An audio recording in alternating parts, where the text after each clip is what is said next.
Welcome to Shonen Flop Chibi, First Impressions mini-episode where we talk about the first chapter of the series we'll be covering in depth next week with our guest, Trippy Chris. I'm Jordan, and with me today, as usual, is my lovely co-host, David. Say hi, David. Hi, Dave. What series we cover this week, David? We're covering Shojo Null, and I can tell you have opinions on it. Shojo fucking Null. Dang. How about that? Shonen Shojo Null. Girl, nothing. Yeah, what? Is this a fucking incel manga?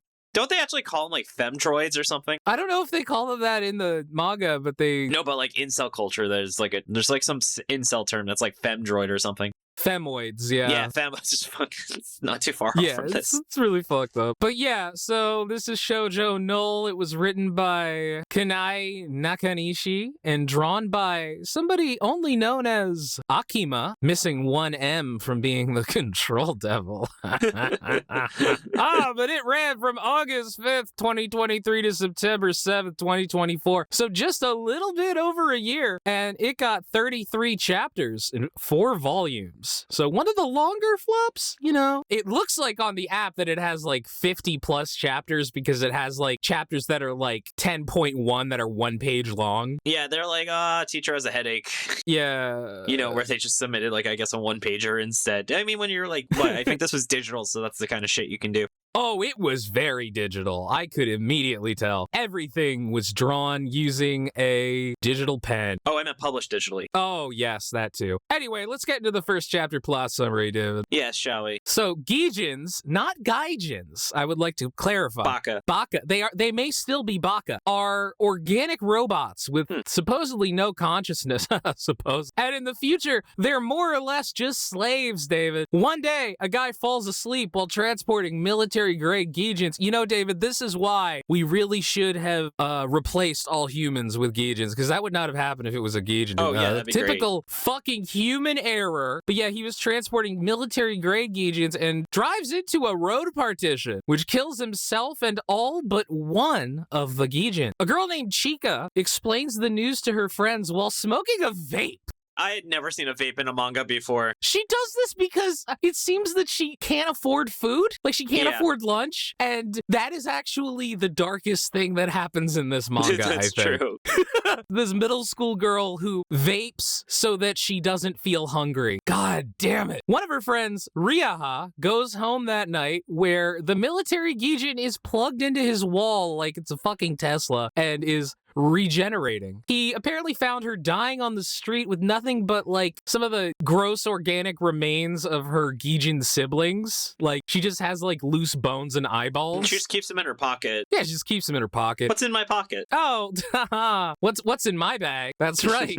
Body parts. Ryaha has a flashback to when his dad was an underground revolutionary. His rebel group was watching this surgery be performed on a Gaijin to remove a tiny little nanomachine bug, which apparently gives the Gaijin her free will back. Yeah, it turns out that the Gaijin all have free will, and they do have a consciousness. They're just, they put these little bugs in their brains so that they are eternally slaves, which is horrific. Just then, though, the fucking cops show up and kill everybody except for Ryaha and the Gaijin, who were able to escape. The most this writing is so unsubtle.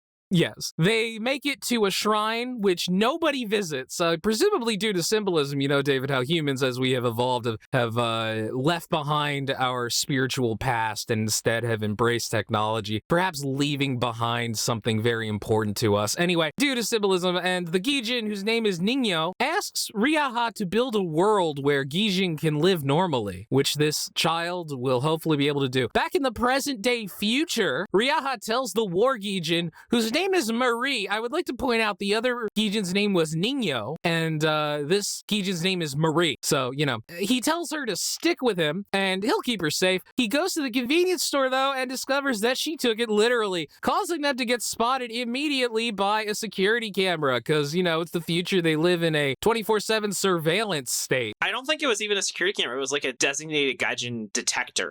A Gaijin detector? Yeah, sorry, Gaijin detector. Yeah, a Baka detector. Yeah. Popcorn David. Knowing they don't have much time left, Ryaha lets Marie play in the park when they're immediately kidnapped by a bunch of YouTubers, and I love how they actually call them YouTubers. Called the Commie Kids. Yeah. They said Starbucks too, so they have the budget for product names. I love that YouTube and Starbucks are still here in the 23rd century, which is what this is. It's great, yeah. Yeah. So a bunch of YouTubers named the Commie Kids who are out looking for her so they could torture her for views, and they find her within like 30 seconds of starting their video. Yeah. And they bring Riha and Marie to their house, where Riha realizes that the main Commie Kid is the son of the cop who killed his dad. They throw the remains Marie kept with her to the floor, which causes her to make her Gijin maid go nuts. By her, their maid, it's the kid's maid, and attack them with a chainsaw. Talk about a chainsaw woman. Hey. The chainsaw ends up slicing Marie's head, which destroys her nanomachine. Marie now is free from control, excitedly starts killing the YouTubers. Tendrils shoot out of her body, just like this is Tokyo Ghoul, and she asks Riha if it's okay to kill them. Riha thinks about how much they've tortured and killed Gijin for fun, and tells her, fuck it, let's ball. Yeah, whatever you want to do, you know what? Yep. She then brutally tears them apart. Marie happily talks about how she's glad to be free and wants to kill all humans except for Riha. And Riha's like, sure, if you can, go ahead. Flash cut to Chico, who sees that the YouTubers died on the news and texts Riha about it, setting up the remainder of this manga. Yeah. And oh god, Jordan, what were your first impressions? This is literally fucking Elven Lied. The only difference is that they're biomechanical instead of like, God, they were like human ancestors brought to the future with evil psychic power. I don't remember. Elven Lied is complicated. But yeah, no, one of the things in Elven Lied is that the characters who are, I believe, called Dicloniuses or Diclonii, I don't fucking... Me pretending that I didn't read a lot of Elven Lied. Didn't you say it's like the series you most regret consuming as media? Yes, David. Yes. I do. Whoops. But yeah, Elfen Lied is a series that I would refer to as, that's the manga where pretty anime girls flick people's heads off of their bodies, which is, that's the manga. And they even use like little psychic tendrils that are very similar to the ones that poked out of Marie here. They're used very similarly. Yeah. So I was just like, oh, so you just made Elfen Lied again. Yeah, there's so many influences. I mean, I think this is obviously also probably got a lot of inspiration from Blade Runner with the replicants, where you've got machines that are pretty much human. But yeah, and then I guess taking from the top of my notes, what did you think of the art? This is an art split team. I think the art was fine, but it was kind of like if you kept looking at it, you notice some weirdities, like weird proportions. That's how I feel. If you're not paying that much attention, it looks like pretty good, honestly. And then you look and you're like, man, that foot looks weird. Man, that proportion looks kind of strange. I don't know. And also, you can very easily tell that this is digital. Like, it doesn't look at all like there was an actual pen and paper used, which, that's not necessarily a bad thing, but I do prefer the appearance of actual penmanship, even though it's like, I get it. No judgment. And then I do have to say, I kind of like that first page. He's like, well, let's kill all humans. I'm like, all right, well, at least this is something different, It makes me think of that moment from Futurama where Bender's like, whenever I would say kill all humans, I would whisper, except one. And Fry was that one.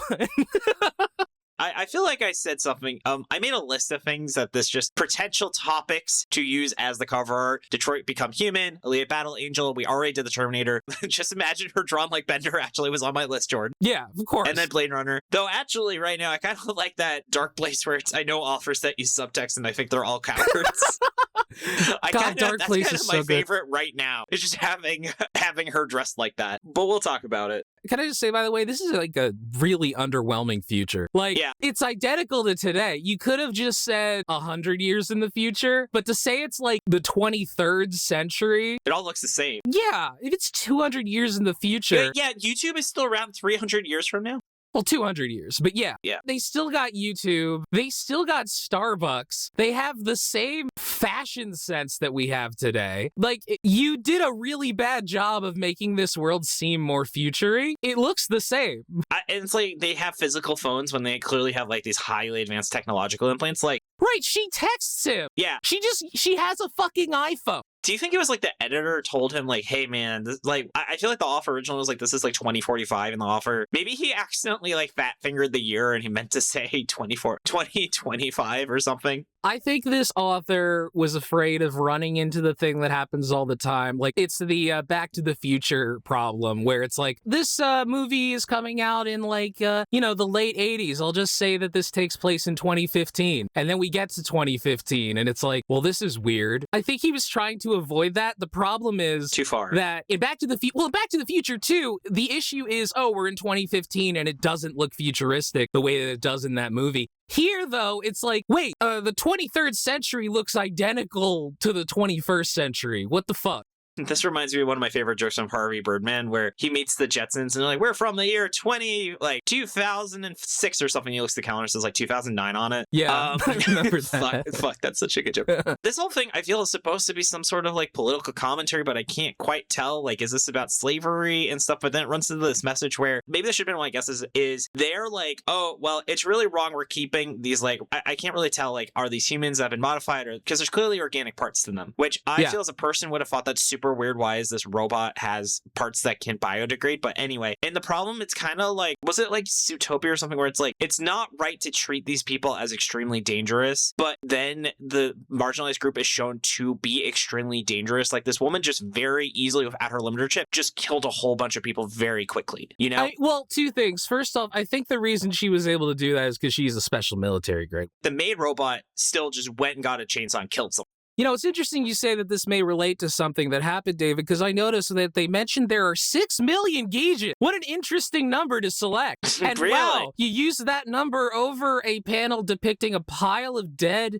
naked corpses. That's interesting. What are you possibly referencing? Like, yeah, it was just, again, this series has has zero subtext. Yeah. You know, there is something to that. I mean, typically, it is a situation where, like, when there is slavery, the people owning the other, you know, quote unquote, owning the other human beings, don't view those human beings as human beings. I think this series obviously takes it to another level, but that's because it's sci-fi. You know, that's the point of sci-fi. Yeah. You use sci-fi to talk about the real world by extrapolating. Mm-hmm. But I just can't get over that, again, this is Elfen Lied. These were all parts of Elfen Lied. That said, I do actually respect that the main character is kind of just like, you know what? Fuck it. Let's ball. Like, because it shows that the main character, first of all, is not a perfect person, but is also like actually does view the Gijin as human beings. Because it's like, nah, you know what? They have been killing you human beings. So like, yeah, fuck it. Yeah, it's crazy how heavy-handed, like, the bad guy that killed, they're like, don't worry, it wasn't that bad. They literally make videos of us torturing the robots and show the robots crying. Like, how do you have any sort of plausible deniability that the robots don't feel pain when they're literally crying in your video? I know. It's, God, what a horrific existence. I do like how they at least are like, this isn't like a mid-twist. They're like, the robots had these limiters preventing them from feeling feelings. You know, it's just like day one. They're like, yep, it's real fucked up, you know? I do appreciate that they just get it out of the way. Yeah, because I could see a lot of series would be like halfway through, they're like, here's the big twist. And you're like, nope. I would also like to point out that one of the most recent episodes of Anime Out of Context, David, was Elfen Lied. Nice. So it's really funny that we're now doing Shojo Null. Oh, I love it. All right. And then, Jordan, would you read our 10 chapters of this? No, I read enough Elfen Lied when I was a teenager. I'm good. See, I didn't read Elfen Lied, so I haven't been consumed. So I think I want to just see where this goes. Hey, you know, I certainly read more than 10 chapters of Elfen Lied, so I feel you. All right. And then, Jordan, what do you think will happen next? I assume you're just going to re-summarize Elfen Lied. Partly. So the first one is Marie is going to attack Chica because she said, oh, what if I kill all humans except for you? And Ryaha's like, if you wanna, I mean, seemingly forgetting that, like, oh, I have a friend who's... Oh, my mom's a human. I forgot about that. Oh, shit, my mom's a human. Yeah, I think that Chica's vape will be relevant in some way. I don't know. I get that vibe. And if this is like Elfen Lied, they'll have I tried to think of a very Elfen Lied plot point, and that is they'll have a guy who falls in love with the Gijin and try to restore her free will, only to discover that she actually fucking hates him and kills him. That sounds about right. Yeah, how about you, David? Oh, we didn't even talk about the cop who's like, man, I sure love killing innocent protesters. Yeah. Sure love killing innocent people. Can't believe you said that. All right, my guess is, all right, they're going to find some big shot, like the CEO. We want to talk to the CEO of robots. The CEO of slavery. Yeah, the CEO of slavery. And be like, did you know slavery is going on? And he's like, I sure did. Because they think he's like the one who can change everything, and he just doesn't give a fuck. Yeah. There's going to be an awkward sexual scene between the two of them. Because again, this is print digitally, so... That's interesting because Elfen Lied was a bit of an Arrow series, David. Oh, I had no idea. I just was like, I feel this author is going to do weird sexual things with this underage protagonist. But anyway, I think also aliens will be irresponsible. Like maybe it's like an alien parasite or something they use as like the mind blocker. And then Jordan, what's your power word? Revenge, because this series is about revenge for slavery and the Holocaust. Yes, fucking goddamn it. All right, my word is heavy because this is a heavy topic and this is a very heavy-handed. I almost made my word metal, but I decided not to. Metallica, Metallica. Hey. All right, and then Jordan, let's get into the Q&A. As a reminder, we give priority to those who haven't had a question answered before or in a long time. You can post your questions in the Questions for Shonen Flop channel on our Discord. Starting with Redblade, what is your favorite shaken, not stirred drink? Soda, so that I could point it at people and then, like, they get blasted in the face with the soda. I am a big fan of milkshakes, which I think you shake. Ooh, yeah. Well, you can. Yeah, I remember one time I actually make Rachel a lot of drinks. She likes pornstar martinis, and but I tried to. What is that? Pornstar martini. Pornstar martinis. It's passion fruit, Saint Germain, maybe. It's got a sidecar of champagne. I forget what's in it. I haven't made it for Rachel in a while, but it's very good. The fuck is a sidecar? It's just when you get an additional you get like a shot of champagne with it. Oh, okay. But anyway, I tried doing a shaker with cereal, so I put milk and cereal in like a cocktail shaker, and then I didn't close it properly, so it spilled all over the table. So that's my life. Yeah. Maybe I'll have it though for the cereal party. Anyway, next up from CT3LA, what manga do you think would have gotten axed if it came out 20 years ago? I feel that Akane Banashi, I don't think it would have been ready. I don't think Shonen Jump would have said, let's have like a really non-sexualized female protagonist in the early 2000s. Like, not to say I don't think the manga could have done well, but I think 2005 Shonen Jump wouldn't have been ready for that. Yeah. Oh man, it's tricky to rock a rhyme that's right on time. I don't think JJK would have been as big because JJK is kind of a more adult take on Naruto, and Naruto was like still building up at that time, I think. You think even with Hunter x Hunter being successful? Yeah, I don't know. It's okay. All right, next up from Spubby, excluding flops, what manga should have been shorter and what manga should have been longer? Bleach should have been shorter. Bleach should have been much shorter, so should Naruto have been. I think One Piece really should keep going. Yu Yu Hakusho should have been shorter or longer. Yu Yu Hakusho needed to actually have another like 40 chapters of that ending arc. Or just cut out the entire ending arc. Like, it's either needed to be shorter or longer. Like, because Togashi wanted to stop making that manga a while before it ended. Like, his heart was not in it. I really think that Undead Unluck had probably another 2 or 3 volumes of material, and it just kind of, it's not like it ended poorly, but I was like, there was definitely more he could have done with the last arc of that series. Yeah. Because there's a lot of bad guys, like the big bad show up, and they deal with them pretty quickly. So that is my pick for the manga I like that I wish had still been longer. Yeah, I would just prefer Dragon Ball Super never happened. I don't know. People say it gets good after I stopped watching it, but God, I could not. The manga's pretty decent. The Morio arc is actually quite good. Okay. Where Goku fights an evil space wizard. Oh, wow. Look, Resurrection F sucked. Resurrection F is like maybe the worst Dragon Ball content I've ever consumed, and I watched... Oh, yeah, no one is saying it isn't. Okay, well, I'm glad, because that was fucking garbage. I think the Tournament of Power was pretty fun. Oh, Ishul 21, the America arc, it's like mid. It probably still wasn't needed, but it would have been great year they cut it or fleshed that out. Also, Food Wars did not need to have it felt like it satisfied everything it needed to do before that extra final arc. Yeah. Oh, man. I think people have very similar opinions on Food Wars. Yes. And next up from Resident Warhammer Nerd, who's a smaller content creator you think deserves more attention? I've been watching a lot of content from this guy named Grimbeard. Oh, yeah. He's posted on Reddit a few times. Oh, yeah? Yeah, I see him on Our Games posted a lot. He does like video game stuff, right? He does video game stuff, but like they're kind of interesting games that you don't see talked about as much. And he is a goth gamer. So he covers a lot of goth games like Blood Rain and Shadow Man and Drakengard. Oh, that's cool. Yeah, and like old horror FMV games and shit. Like, nah, he's cool. I really like his content. That does sound really cool. I want to give a shout out to Diego, creator Scoob and Shag. Friend of the show, guest of the show. More people should read their awesome series. All right, next up, Jordan from David. What is your go-to Halloween candy? So if there's a big bowl of the staple Halloween candy, what are you picking out of that? Oh, I'm getting a Kit Kat. Oh, really? Have you tried the new types of Kit Kats they had for Halloween? I had one that was like shaped interestingly. What special ones you talking about? There's like I think like a white chocolate. There's like a witch's brew Kit Kat. Ooh. I go on Art Candy a lot. Yeah. Like, texture and consistency is very important to me in candy. So, like, I like that. I like Twixes. I think I would go for I Twix. like a Reese's. Yeah, Reese's Twixes are good too. Yeah. All right, and then finally from Spubby, what series would you like to see get the Pluto treatment? That is having an existing manga story arc reimagined by a different mangaka. So I mentioned Dragon Ball earlier. I have always wanted to see what the fuck Tien has been doing when he's not on camera.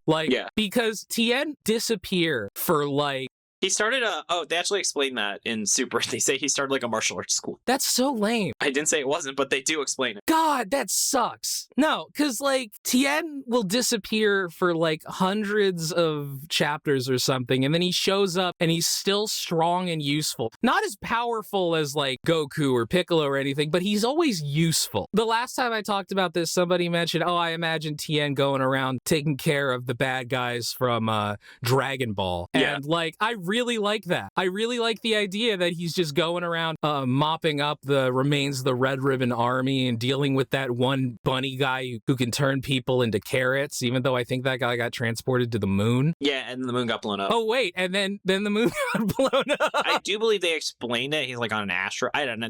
I think they showed him after the moon got exploded. He's fine. Okay.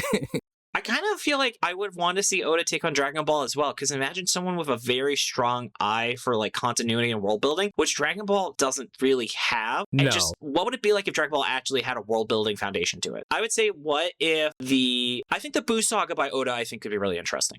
Yeah, you could just tell there was a point where Toriyama said, fuck it. Pretty early in Z, he was just fuck it. And now everybody, their power is to fire bigger lasers, and that's it. Yep. I say this as someone who loves DBZ. We all do. Yeah. But that was our last question. I want to give Jordan you props for making the chibi art, being a great co-host, and helping with editing. Yeah, thanks, David, for doing pretty much everything else on this show. Anytime, babe. Thanks to Sir Dylan for assistance with editing. You can find his podcast, Anime Out of Context, at animeoutofcontext.com. Thanks to Tucker and Maxie B for assistance with pronunciation, translation, other miscellaneous research. You can find us on Blue Sky /X at Shonen Flop, Tumblr Shonen-Flop, and our website, shonenflop.com. We're on Spotify, Apple Podcasts, YouTube, or wherever else you get your podcast. And come join the Shonen Flop Discord. It's open to everyone. Hang out with us, talk about anime, games, whatever else is on your mind. We even have a manga book club and movie nights. You can find a link to it in the show notes or on our site, shonenflop.com. And then, Jordan, anything you want to talk about? I want to say thank you to my wonderful girlfriend, Steph, and my cats. Hello. Hello to you guys. I know you're listening. Well, I want to give a shout out to my wife for helping me win Pandemic during game night yesterday, and Ravioli for being so brave after she got stung by a bee and then getting sick from her anti-bee medicine. But she's doing great now, and she's a little potato.